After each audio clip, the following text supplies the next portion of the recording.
And we're live. Hey, Twitch, YouTube, podcast land, wherever you are listening from. This is Cameos, your weekly deep dive into that nerdy stuff with your so-so experts. You know me as Oseanacy. I am here, as always, with my companion, Samsahn, my more than a bit of a so-so expert. He definitely comes with the knowledge. And today, that knowledge is going to be targeted at... Want to lead him in? Oh, yeah, the Batman. So The Batman. the caught glimpse of the deleted scene. So we'll talk about that. But first, I need to make a correction because on our last Batman Asterisks episode, to the last episode. yeah, throw that in there. Yeah. I made a mistake. I said Uma Thurman was Catwoman. She was not. She played Poison Ivy. So I'm correcting that. I'm sorry. And shout out to the homie Muscles for pointing that out to me. I appreciate it. And yeah. So this deleted scene, shall I describe it? Yeah, why don't you give us a breakdown on what happens? Big spoiler alert here. Obviously, if you haven't seen the Batman, you probably haven't seen the deleted scene. If you have, you're doing it backwards. So just a big spoiler alert. Samsahn, lead him in. Horns and the flashing warning. So in the scene, Batman heads to Arkham Asylum because he can't understand the Riddler and why the Riddler's like writing him letters. So he talks to the character that is meant to be the Joker. He's not the Joker in this scene, like he hasn't donned that persona yet, but he is like and before I say this, the reason that we know this is because the director talked about the scene and why he took it out. So that character was meant to have been caught by, Batman in his previous year. So they have a prior relationship, from his crime fighting days. And this character now gives insight into the minds of these, was it psychopath or sociopath? I don't know the word, but these criminals. Let's just say that. Mm-hmm. So that's what that whole scene is about. So Batman goes to talk to him about the case to get insight. Was like 5 minutes long. But yeah, personally, I think it's a good scene. But I also am glad that they took it out. Yeah, I think even the director had said that it wasn't the right time to introduce him. They tried it with and they tried it without. Personally, I think it would have taken away from the Riddler. I mean, people would have just been focused on this new villain that was just in there for a quick second. I don't think you can introduce a major player like that in there. I think the film definitely serves better without the addition of that. There was just no way they were going to get that to fit in there because you already had a lot going on. You had the Penguin and Falcone's whole storyline. The Riddler obviously being like the big bad, but then like the whole police force being, you know what I mean? Like Gordon's boss was like a bad guy too. So everyone was corrupt they played it right. These are just all spoilers. Gotham is don't just you don't even need to watch the movie anymore. We basically just told you the whole plot of the movie. It's the whole plot. Yeah. So the Joker definitely has a look. I think anybody who watches that can immediately tell they're going for something a bit different than what we've seen. In the past we had, a Joker that either fell in a vat of acid or had some crazy chemical issue with the way that he was. Like Mark Hamill's depiction in the comics, he fell in that chemical that made him laugh constantly. You got the interpretation by Heath Ledger where he just like he was crazy and he cut his mouth up. Yeah, he had the scars. We have more of like a congenital kind of diseased looking from birth origin, which actually harkens back, I think, to a very old black and white silent film called The Man Who Laughs.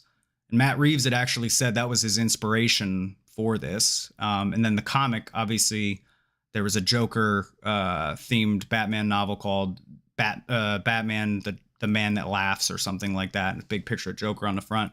Going into his origins being based off of that. Like the dude's born this way. He clearly didn't cope. And now we've just got like a dude that can't stop smiling. Yeah, and then I think he also said it gives him, because he was picked on and all these things Mm-hmm. happened as a result of his you know, the way he was born in that disease, Yeah. that gave him a better insight into the minds of criminals, and then he Mm-hmm. becomes the crown prince of crime himself Yeah. later on.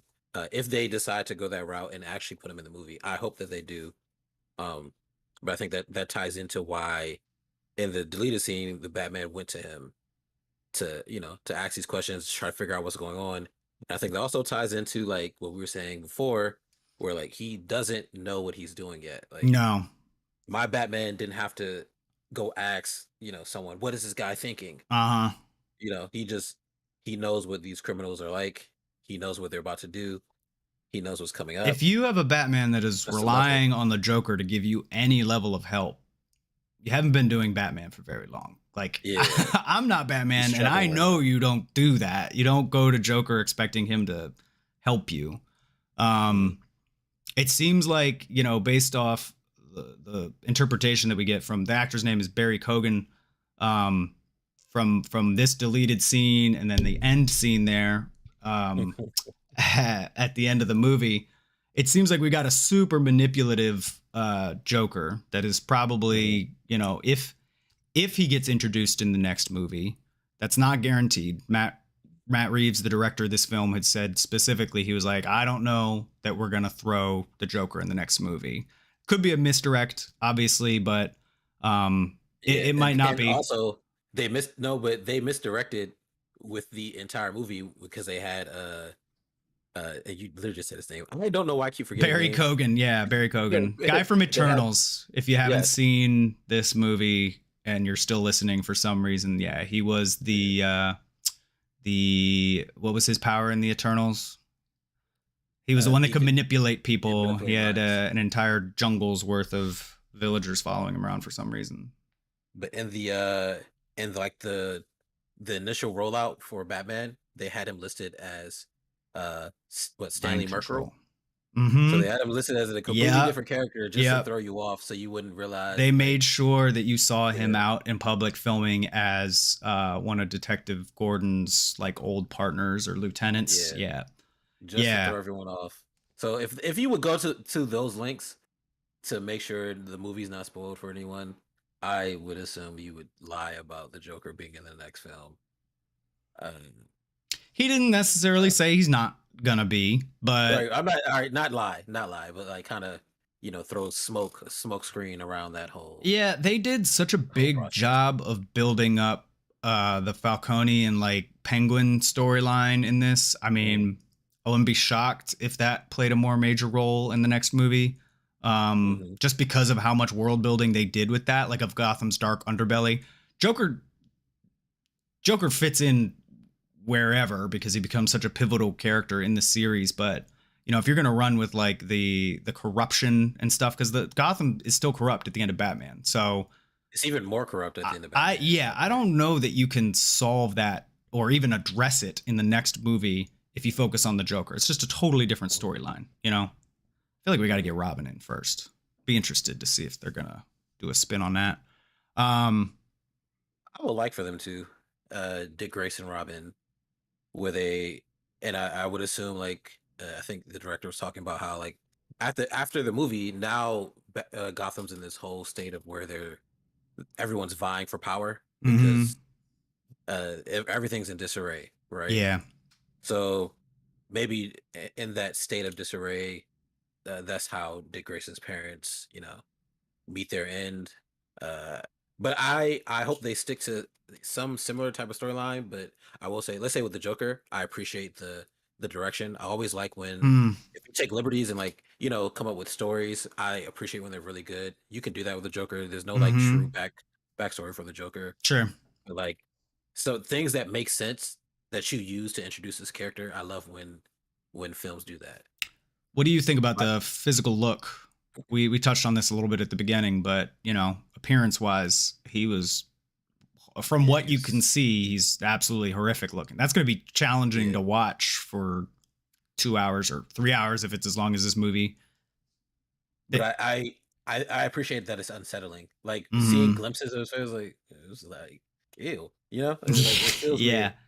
But yeah. I appreciate that. The Joker should be unsettling. Like he's not like a fun character to be around. Like No, you no, know, I'd say the '90s depiction of him in the cartoons where he's played by Mark Hamill is definitely the friendliest looking Joker. I mean, look at like Jack Nicholson playing him in those old movies. That was horrific. Obviously, Heath yeah, Ledger's was not supposed to be pretty to look at. It seems like they've elevated that and taken this to the next yeah. level and are really sticking with that like darker side of things. I don't like Jared Leto's I gangster. just completely forgot about him for a moment and life was a little bit better. uh, Yeah. uh, all right, that's enough. That was Joker for the Zoomers. That was TikTok Batman. That if that had gone in that direction, I don't think anybody who's currently a fan of the series would still be a fan. It would be a Batman for, you know, 90-second Yeah. TikTok videos. What are those? Um so one thing that I did want to touch on that I thought was interesting was one of the reasons it was going to get left in to the movie, and the reason that they kept in that end scene where the Riddler and the Joker meet up for I'll say unnamed prisoner and the Riddler meet up, was that actually directly followed Selina, Catwoman's last thing that she said to Batman, where she was like, Gotham will never change. And then it's kind of like this unspoken thing of like, will it, won't it? Probably not. But the next big scene that we get is between those two. And the reason that they kept that scene in particular where they meet up is to just sort of solidify that, like, yeah, no, Gotham is definitely not on the course correction. You know what I mean? Like, I'm glad that you found your way, Batman, but it's still like you got a long way to go. So I thought that was good. They almost didn't have any Joker in this movie at all. And I think it was a good parallel. And I like the reason that the director chose to keep that scene in. Yeah, I do as well. Yeah. And I think this also like helps. I think it solidifies our thoughts for maybe part of the next movie where he has to learn to truly split his time between like actually being Bruce Wayne Mm-hmm. and actually being the Batman. Because if Gotham is in true disarray, you can't just have one. You need that side You need both of halves of the whole, yeah, yeah, to be the true Batman. yeah. Um, Do fulfill like your family's legacy and actually do these things to kind of fix the corruption, be the crown prince of uh-huh. Gotham. And I think that's like a good, you know, segue or starting point for the next film. Yeah, canonically, where this falls in line, he calls out in the deleted scene that he ran into Joker about a year prior. Yeah. He's like, our 1 year anniversary paper. So Mhm. they ran into each other, and Joker got locked up immediately. Again, we keep referring to him as Joker, but it is important to note, as Sam, I think you pointed out at the beginning, like he's not the Yeah, Joker he's yet, not there maybe yet. fully realized. He's just some crazy unnamed asshole, but um We'll call him Mark Hamill. yeah, We'll call him that Mark is Hamill for actually, that's now. the big twist. It's Mark Hamill and Barry Keoghan makeup as the Joker. Yeah. Yeah.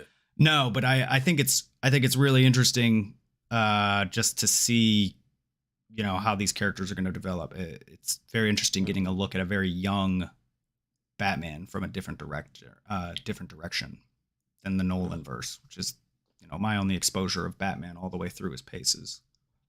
But Wait, really? You didn't watch Batman Forever and Batman and Robin and not in Batman my recent Begins memory, and not okay, as okay. many times as I have. I mean, probably when I was a kid. Like there's Okay, okay, certain okay. scenes that stick out. Obviously, the Mr. Freeze, like all of the Arnold Schwarzenegger quotes from those movies, like Yeah. I would recognize. But Yeah, I mean, I think I, like many our age, the Nolan movies are what I've watched time and time and time again, just because they were Yeah. so fantastic, and that was like his coming of age story. And it's going to be really interesting to see this like much darker tone that Matt Reeves is pulling in. So Mhm. be interesting to see how that plays out. I have started reading Year One at your advice because I have, you know, I want to do my homework. I want to take this, you know, full ride down the Batman train, and I want to be ready for whatever comes next. Mhm. I can definitely see the parallels now. It's a solid comic. I always forget how much I like Frank Miller's work, but Mhm. yeah, if they're drawing from that, it's good source material. Yeah. Yeah. That and then the two other ones that they drew from. I think, like again, they did a really good job. I was like pleasantly surprised. I really went in like this is not gonna be this ain't it, Yeah. and I sat there like okay, okay, this is it. This is good. It's good. It's good. You I always really want to liked see it, a director that pays homage to the source material, right? I and mean, yeah, in paid a a good lot of way that attention to makes detail sense. here. And then I appreciate changes when they Mm-hmm. make sense. Like I always go back to how in Iron Man when uh um Jarvis wasn't like an actual butler, it was his house, Mm-hmm. right? And so the AI in his house, I appreciate those type of changes Mm-hmm. to the material where it makes sense for the era that you're in. And I feel like this Batman really did that. Everything that they put in there, and then now this deleted scene with Mark Hamill as Barry, in Barry makeup. It's such a good it's such a good like switch up and tie in. Even the way the Riddler like latch on to the dark web and like all these Yeah, I I don't thought want that to was a say a pretty good word I modern can't say. interpretation of the way that he would have done Yeah. stuff. I'm still wasn't the biggest fan of his performance in general, but I do agree with you there. I think the director's Mm. idea on how to make him like a modern day person, and apparently he didn't need to be that It's smart to really good. outsmart Batman, but that's a Yeah, which we'll hopefully I address that as time moves on. yeah. He But won't need I'll to say lean on this. the Joker in the future. But I'll say this for at least for the Robert Pattinson's like Batman, to his credit, it's not like he was stupid, right? He Mm, just wasn't seeing the picture. So at the end of the day, he figured out the end part because Riddler told him. But mm-hmm. if he had been like looking at the details and like paying more attention and looking closer, he would have figured these things out a lot sooner than he actually did. I think he was on his way to where he Mm-hmm. was supposed to be, but it was kind of like surface level. Even when he had the murder weapon, he didn't consider what this was. And I think if Batman with like maybe a couple more years of experience would have Yeah. considered that this is a carpet pulling tool. So why did he Mm-hmm. use this of all things? And then would have got to the place that he needs to be. Sure. Yeah, he was just a few steps behind. I mean, Yeah, they definitely did a good job of building him up, yeah. unlike all the other movies. Do you think, going back to this deleted scene, do you think the Joker knew the answers, or was he just straight up messing with Batman in that? But to the actual riddles or to the like why he was writing to him specifically. Yeah, why he was writing to him specifically. Oh no, no, I think he knew why, and I don't think he was disingenuous. Is that the word? Or not genuine in what he Right. was Yeah. saying Yeah. to the Yeah. Batman. And I think the Batman and Joker have always had that weird type of relationship. Mm-hmm. It's like what is it? The Joker's just in like a weird love for Batman. He's always had that. He loves the chase and the thrill. Yeah. Uh, and I don't think he would have lied in that moment. And plus, that the Joker in this setting, he's not the Joker yet, so he has no reason Mm-hmm. to lie or do anything else. It's kind of like a weird symbiotic relationship they have right now. So they Classic, kind of need each classic love other. story. Yeah. Yeah, I'm pretty sure Heath that's Ledger said that at the end of the Dark Knight. It's like we hmm need each other. hmm Full circle. Yeah. Awesome. All right. Well, that was a quick one from us guys. As we said, an extra on that deleted scene. Um, Thank you guys very much for hanging out with us. As always, it has been a pleasure. Be sure to leave your comments down below. Like and subscribe us everywhere. We got the podcast. We have YouTube. We're on Twitch. We're everywhere that we can be. So if you like what you're hearing, follow us wherever you prefer to listen to, and leave comments down below. And we'll be back very shortly. Bing bong. Bing bong.